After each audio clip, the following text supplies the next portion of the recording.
All right, so we're going to pick up on Otter by Katherine Applegate.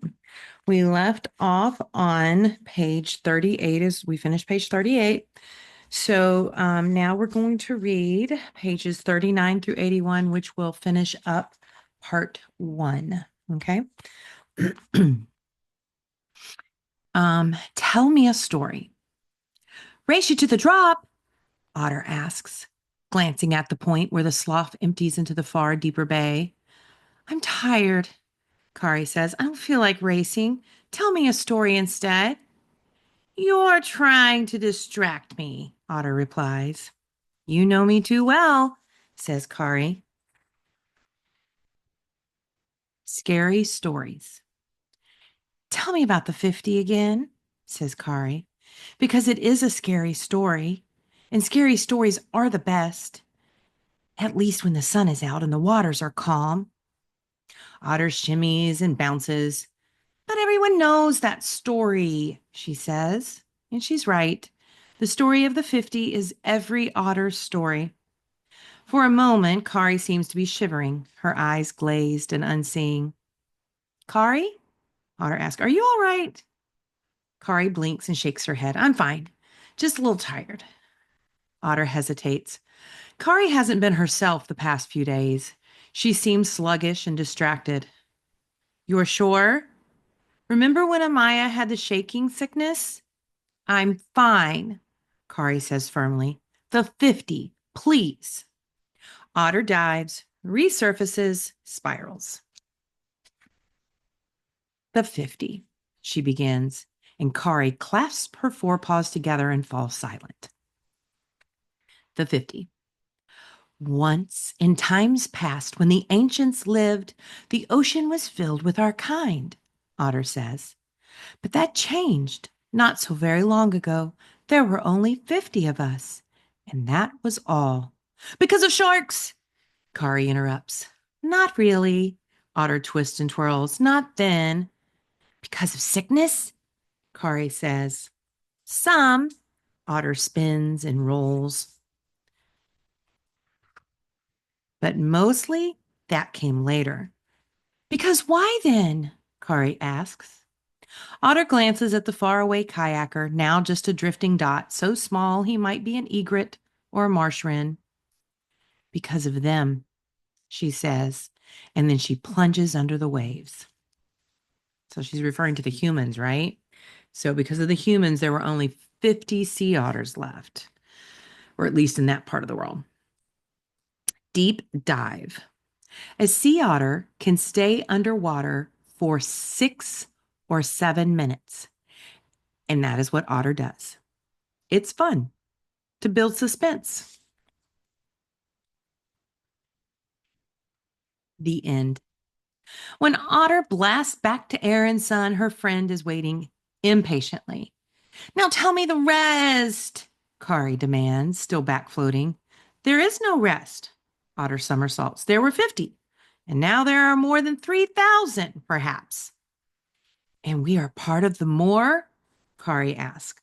All of us, yes. We all come from the 50. Otter rubs her nose. The end. I liked it better the last time you told it, Kari complains. Stories change, says Otter, as she zooms past Kari. Now let's find us some breakfast, my friend. The sighting.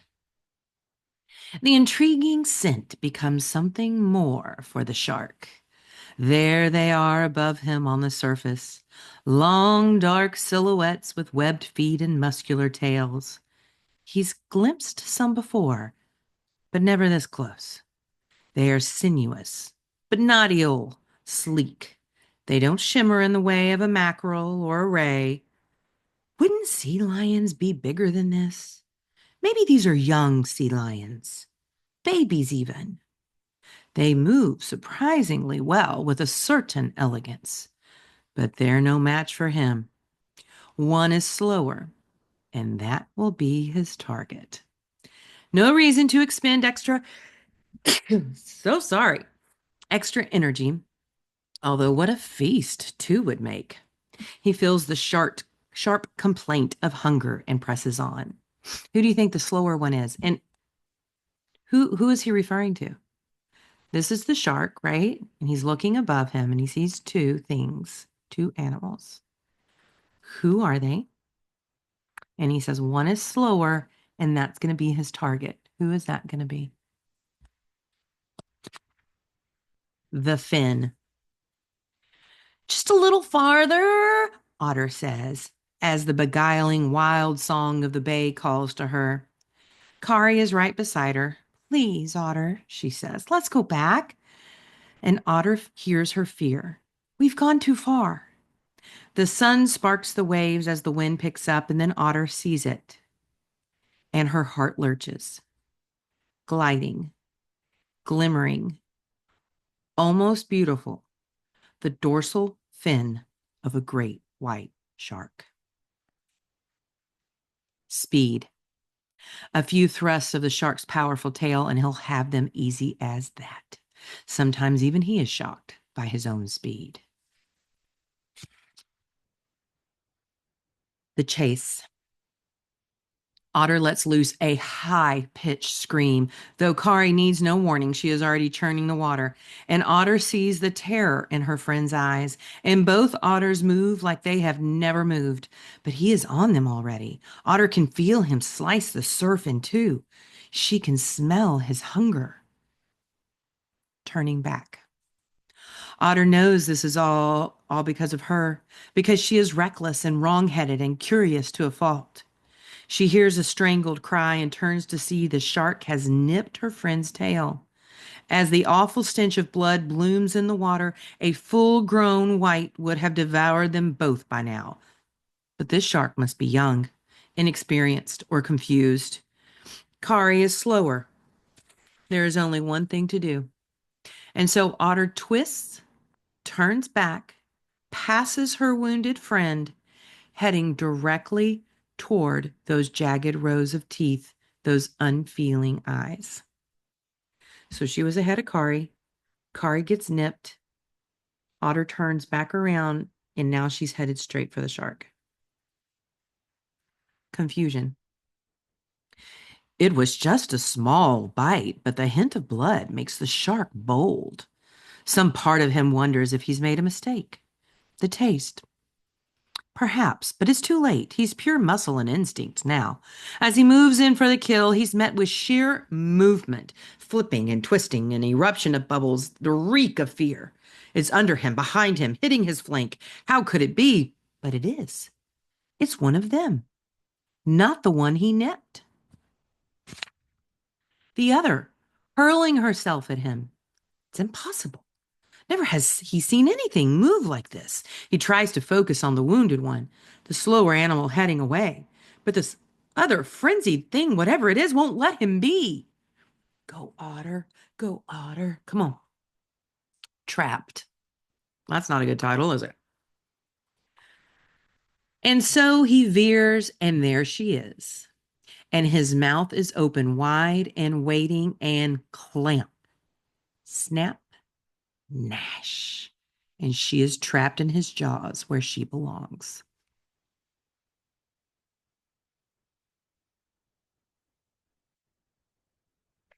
She can't die. The whole book is named Otter, right? She can't die in the first 56 pages. Page 58, Beyond. Of course she's felt pain, but this is new.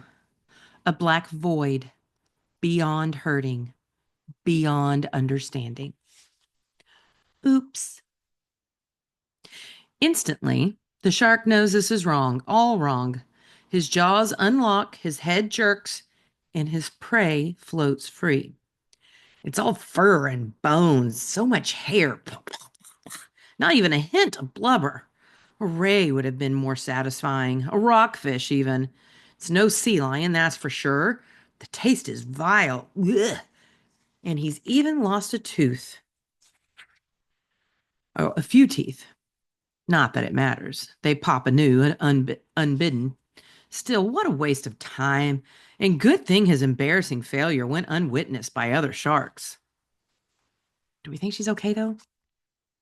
If he could taste her hair and her bones and her muscle. Do you think he? I'm gonna go back and see what does this. What does it say? It says clamp, snap, gnash. I don't like the gnash word, right? Gnash makes me feel like he's gnashed, right? Okay. The beach. Perhaps she is swimming, or perhaps she is dreaming, because why else would she be moving like this, jerkily and uncertainly, trailing the smell of her own impending death? Somewhere, Kari might be calling to her, this way, this way, this way. The dizziness dulls the pain, makes it seem to belong to some other animal. Advice bubbles up, wisdom gleaned from older otters. Head for shore. Blood in the water is an invitation. Move as little as necessary. Conserve energy. And so she struggles toward a nearby patch of beach. Is she imagining it? Or didn't she once find salvation on land? Hauled out. Page 63. Hauled out, it's called. And indeed, it is a haul. Flopping 45 pounds onto solid land when you are meant for water. And yet, Otter does it, despite the gaping wound on her belly. Oh no. Perhaps because she knows she has done it before, even as she's drained of blood and hope. A gull lands inches away, preening, wondering if there will be something to gain from such a mess. Otter blinks. The sun is so good, so kind. How hard it would be to die at night. She's not mad at the gull, doesn't even blame the shark. She's seen enough to know that this is how life is, and this is how death comes. Oh, no. Retreat. The shark moves on into deeper waters, a bit wiser, but still famished, still wearing the scent of his victims. Well, you just need to move on along, Mr. Shark. How to rescue a stranded otter. Be wary. Their river cousins switch between land and water like kids at the beach, but sea otters prefer the surf. If you see one where humans tread, keep your distance. It might just be an inquisitive sort taking a breather, or it could be sick or hurt, or weakened by hunger. Everyone will want to touch the otter. That fur is the stuff of legends, and those puppy eyes pull like a magnet. Remember, though, those jaws are still trap cruel. Call someone who knows what to do, or at least what not to do.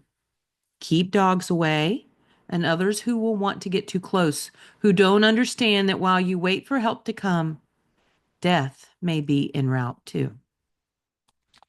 Because if animals are hurt, they're very scared, right? And so if you approach the otter to help it, it might actually bite you or hurt you because it thinks you're going to harm it, right? So you have to be careful. Page 68. Sounds. Otter's eyes will not open.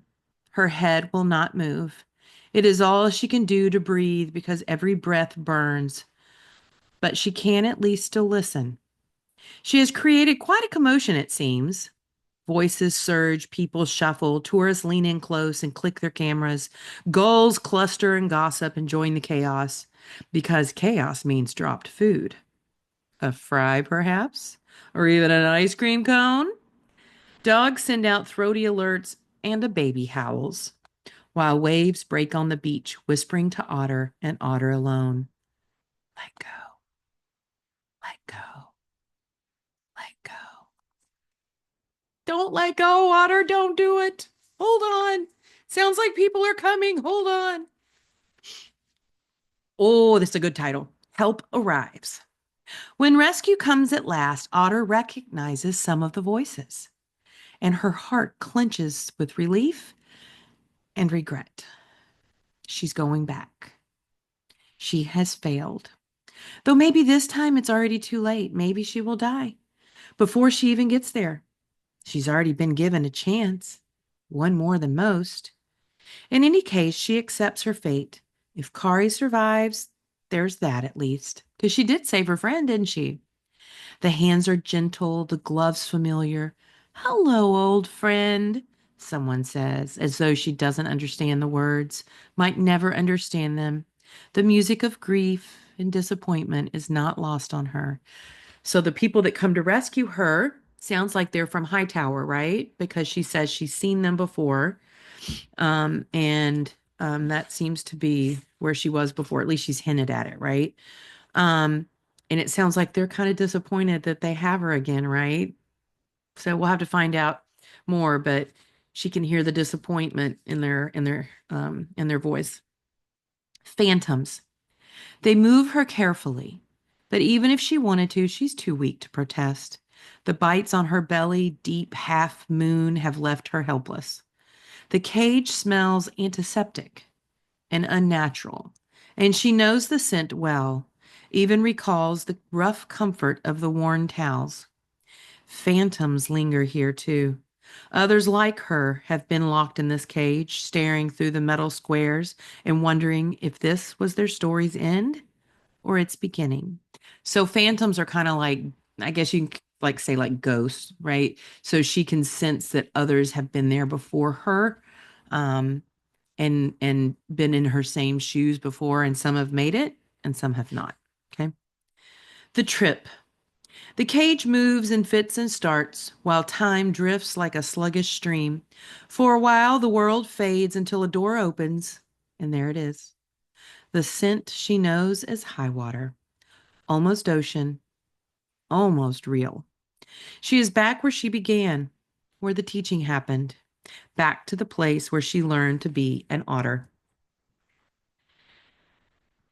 Clinic intake. So, few facts.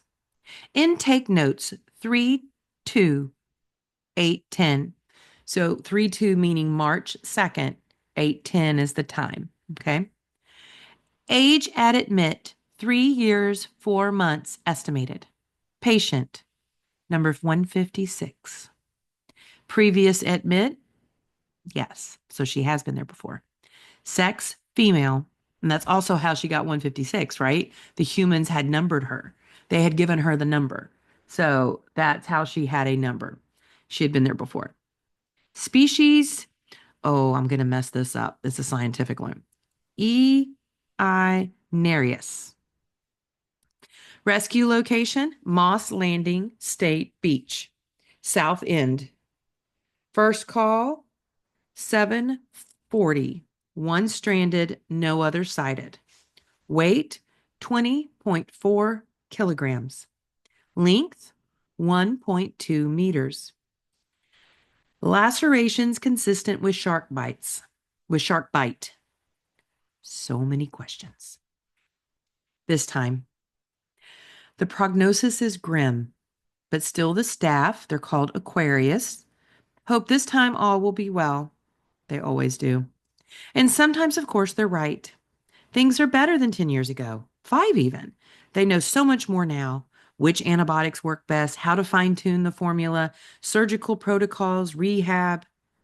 And yet, understanding the odds, having done this so many times, why do their hearts rip open every time they fail? So, they're not giving her a very good chance, is what this is saying. The prognosis is grim, means that they're worried she's not going to make it, that she's really hurt this time. And so they're hopeful, they get their hopes up. And then they're going to just have their hearts ripped out if she passes away and dies, right? Why do they walk around the clinic for days, tissues in their pockets, wiping away tears that keep returning, relentless as the tides?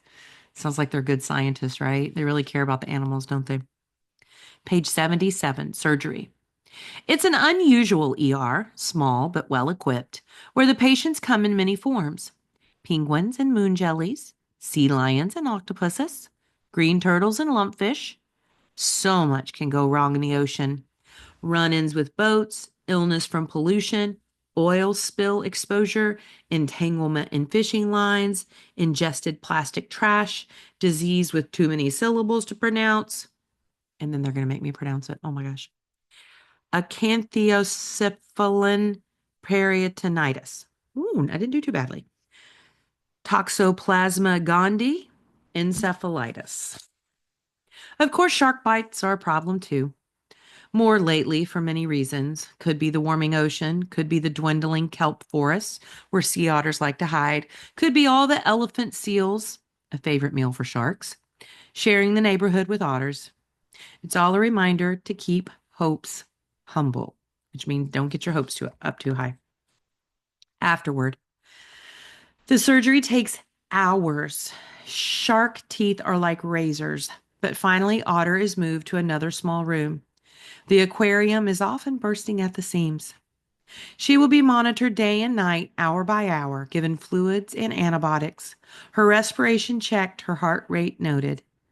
The next days will be long indeed. Heads will shake, worries whispered. There are so few of her kind left, and there's so much more to learn from her. That's what they're all thinking. Delirium. That means kind of like when you're crazy, like if you have a high fever or something and you have wild, crazy dreams and stuff. That's kind of like me. That's like when you're in delirium. Okay. Otter lingers in a twilight place, not quite awake, not quite asleep, where memories spin like water spouts. Maybe because the end is near, she returns to the beginning of her tale, when she first drew air as a newborn pup. 3 pounds of muling fur, so small she could fit in a shoebox or a sand pail, with room to spare. And that's the end of part one, and where we will stop today. All right.